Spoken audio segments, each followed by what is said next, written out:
Well, sometimes I look back and I just wonder, what were we thinking? What was I thinking? We went for a long, long period of time with no resources. And when I mean no resources, I mean no resources.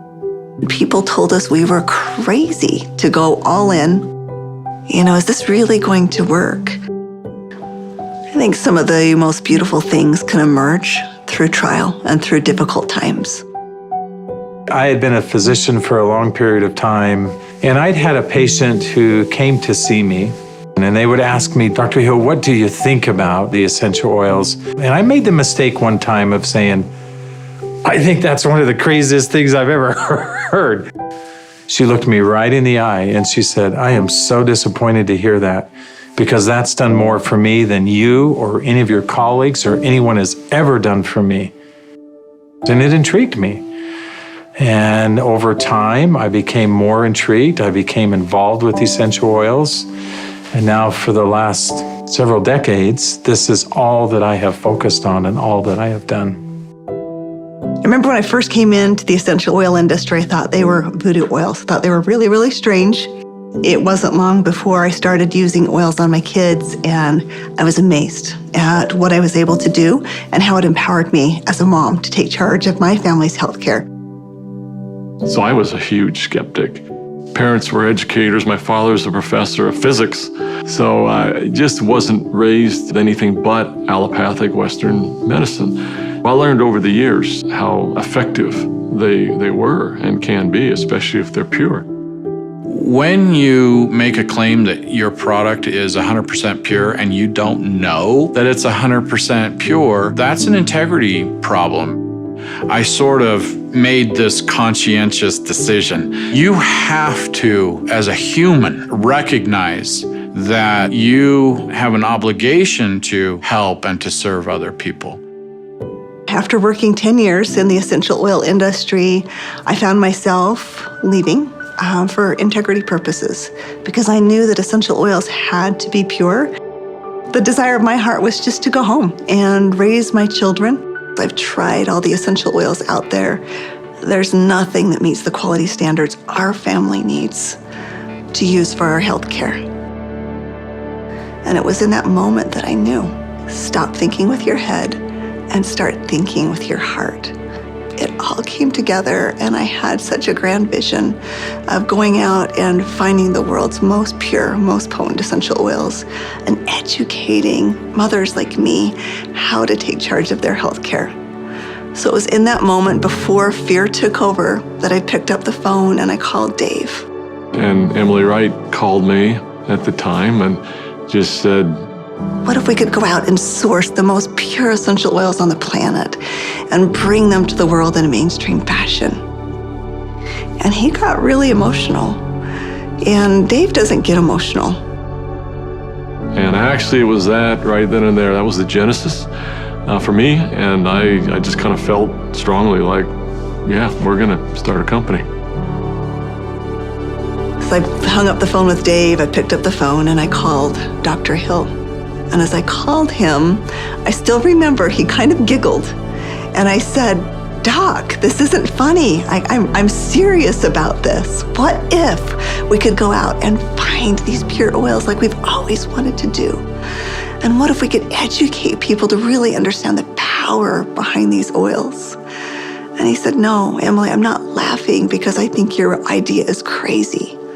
I'm laughing because I was just getting ready to call you and ask you the very same question.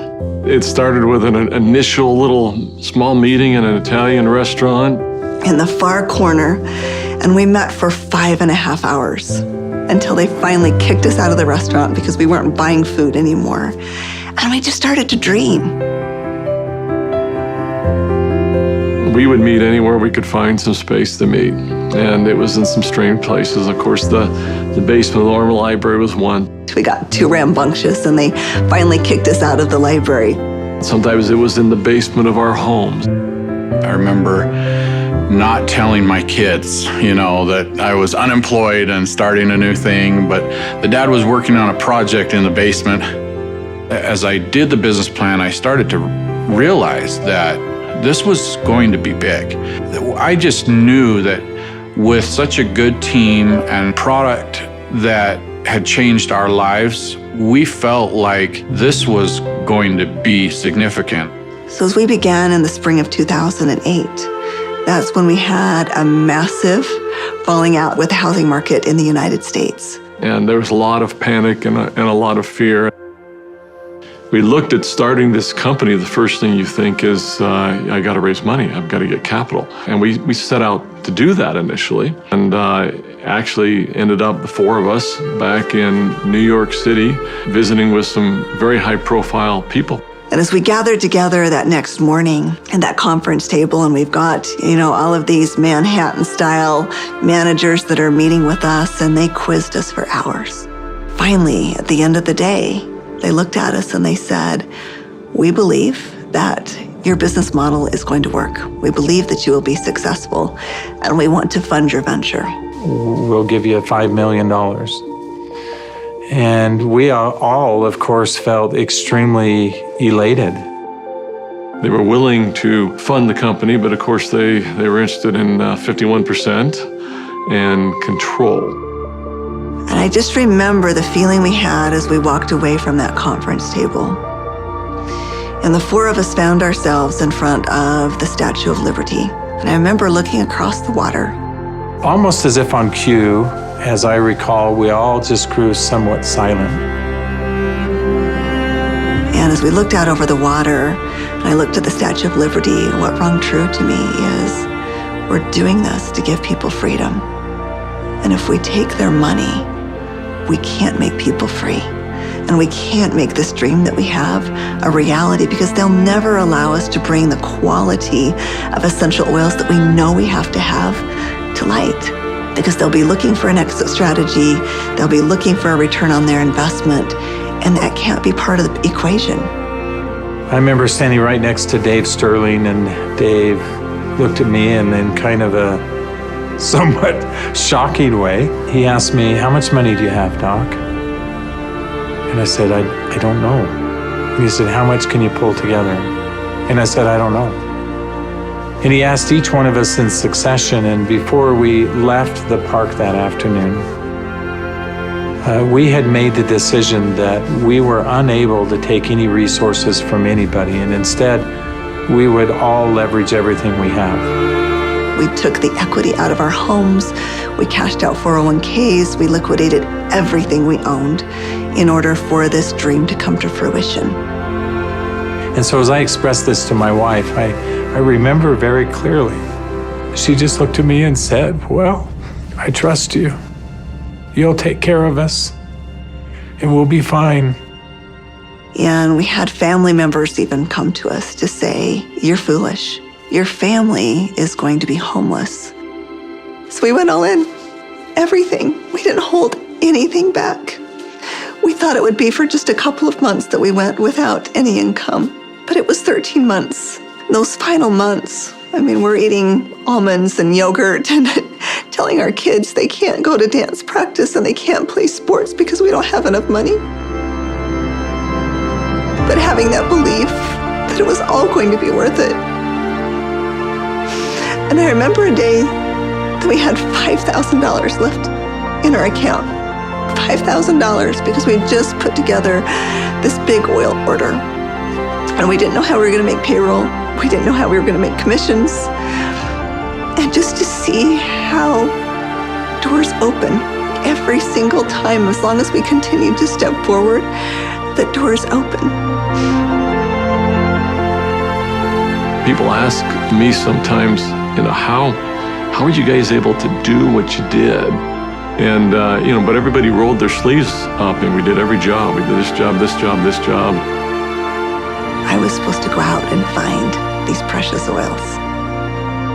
So I started calling people. Every single person would say, "Of course, our oils are 100% pure." And that's when I realized almost all essential oils that are sold out there are sold through brokers. These brokers were very smart people, often having very sophisticated labs. And the oils were almost always changed. Most were not pure. Most were synthetically created. I had probably 100+ different samples that had been sent to my home.